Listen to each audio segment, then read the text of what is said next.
జై బీసీ, బీసీల ఐక్యత వర్ధిల్లాలి. బీసీ సోదరులు కూడా మేల్కొనాలి. మనం మేల్కొనపోతే మన పిల్లల భవిష్యత్తు చాలా దయనీయంగా తయారవుతుంది. ఇలా మనం చూస్తున్నాం తెలంగాణ రాష్ట్రంలో విద్యా సంస్థలు ఎవరు ఉన్నాయా? రెడ్డి, వెల్మ, కమ్మలే ఉన్నాయి. ఇలా తెలంగాణ రాష్ట్రంలో విద్యా సంస్థలు అనేవి స్కూళ్ళు కానీ, కాలేజీలు కానీ, మరి ఇంజనీరింగ్ కాలేజీలు కానీ ఇలా ఎలా చూసినా లక్షల ఒక విద్యార్థిని, ఒక స్కూలు, ఒక ఫస్ట్ క్లాస్ విద్యార్థిని మనం చదివించాలంటే సుమారుగా 30,000 ఫీజు తీసుకోవడం జరుగుతుంది. ఇలా విద్యా సంస్థలు కూడా వ్యాపారంగా తయారైనాయి. ఇలా ఒక ఇంటర్మీడియట్ విద్యార్థిని మనము చదివించాలంటే ఇవాళ దాదాపు సుమారుగా 2 లక్షల రూపాయలు ఇంటర్మీడియట్ ఫస్ట్ ఇయర్కే 2 లక్షలు ఖర్చు పెట్టవలసి వస్తుంది. అంటే ఈ వ్యవస్థ అనేది ఏ విధంగా ఉంది?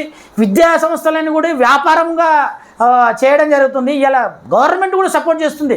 ప్రైవేట్ విద్యా సంస్థలకు గవర్నమెంట్ సపోర్ట్ చేస్తుంది కాబట్టి వాళ్ళు విచ్చలవిడిగా వాళ్ళు డబ్బులు వసూలు చేయడం జరుగుతుంది. ఫీజుల రూపకంగా తల్లిదండ్రుల యొక్క చెమటను మొత్తము దారదత్తం చేస్తున్నారంటే ఇలా ఒక సామాన్యుడు బతకాలంటే ఇలా తెలంగాణ రాష్ట్రంలో చాలా ఘోరంగా తయారు కావడం జరిగింది పరిస్థితి.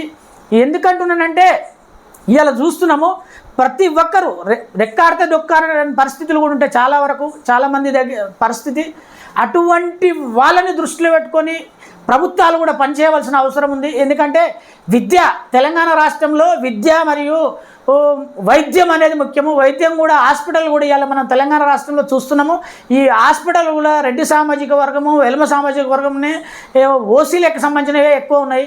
హాస్పిటల్లో కూడా విపరీతమైన దోపిడీ జరుగుతుంది.